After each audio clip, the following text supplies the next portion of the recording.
দেশের অর্থনীতির চাকা মজবুত করার প্রত্যাশায় সন্ধ্যা নদীর অববাহিকায় গড়ে উঠেছে বিসিক শিল্পনগরী।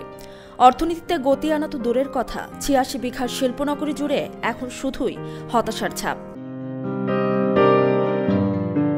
১৯৬২ সালে বরিশাল বিভাগের পিরোজপুর জেলার নেসারাবাদ উপজেলার কৌড়িখাড়া নামক স্থানে স্বরূপকাঠি বিসিক শিল্পনগরী গড়ে তোলা হয়।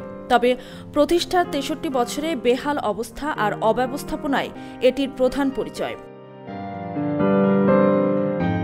বর্তমানে অধিকাংশ প্লটে খালি পড়ে আছে, কিছু জায়গায় সাইনবোর্ড ঝুলিয়ে রাখা হয়েছে। কার্যক্রম নেই বললেই চলে। নির্দিষ্ট সীমানা প্রাচীর না থাকায় বহিরাগতদের অবাধ চলাফেরার কারণে কারখানাগুলোতে প্রায়ই ঘটছে চুরি ডাকাতি। অকার্যকর ড্রেনেজ ব্যবস্থার কারণে সামান্য বৃষ্টি ডেকে আনে বড় দুর্ভোগ।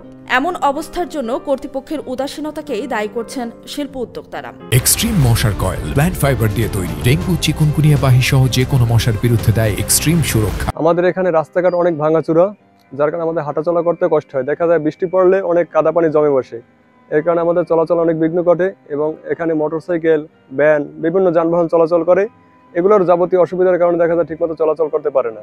আমাদের এখানে দ্রুত একটা ফায়ার স্টেশন, কারণ যদি রোটেশন দেয় তো ফায়ার স্টেশনের দরকার নেই, আর যদি রোটেশনই না দেয় তাহলে নিম্নতম একটা সাব ফায়ার স্টেশন সরকার যদি আমাদের দেয়, এটাই আমার দাবি। বিসিকের তথ্য মতে এখানে মোট ৯৯টি শিল্প প্রতিষ্ঠান পণ্য উৎপাদনের জন্য নিবন্ধিত, যার মধ্যে বনজ শিল্প, পাট ও পাটজাত পণ্য, ওষুধ ও রাসায়নিক দ্রব্য এবং কাঁচা সিরামিক শিল্প রয়েছে উল্লেখযোগ্যভাবে।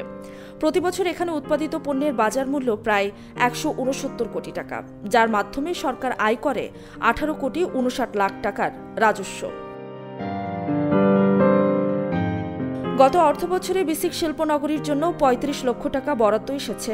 সে কাজ শীঘ্রই সম্পন্ন হয়েছে বলে জানান বিসিক জেলা কার্যালয়ের ভারপ্রাপ্ত উপব্যবস্থাপক এইচ.এম. ফাইজুর রহমান। এই অর্থবছরে ভালো বরাদ্দ দেওয়ার জন্য চেয়ারম্যান মহোদয় আশ্বাস দিয়েছেন বলে জানান তিনি।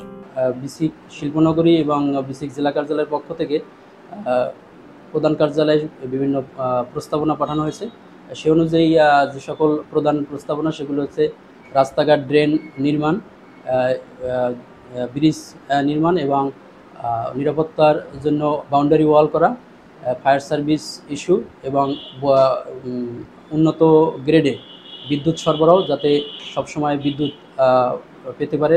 বনজ শিল্পের কেন্দ্র হিসেবে এটি ছিল বিশেষ সম্ভাবনাময় একটি শিল্পনগরী, কিন্তু সমস্যা এই সম্ভাবনাকে দিন দিন নিঃশেষ করে দিচ্ছে, এমনটাই মনে করছেন সংশ্লিষ্টরা।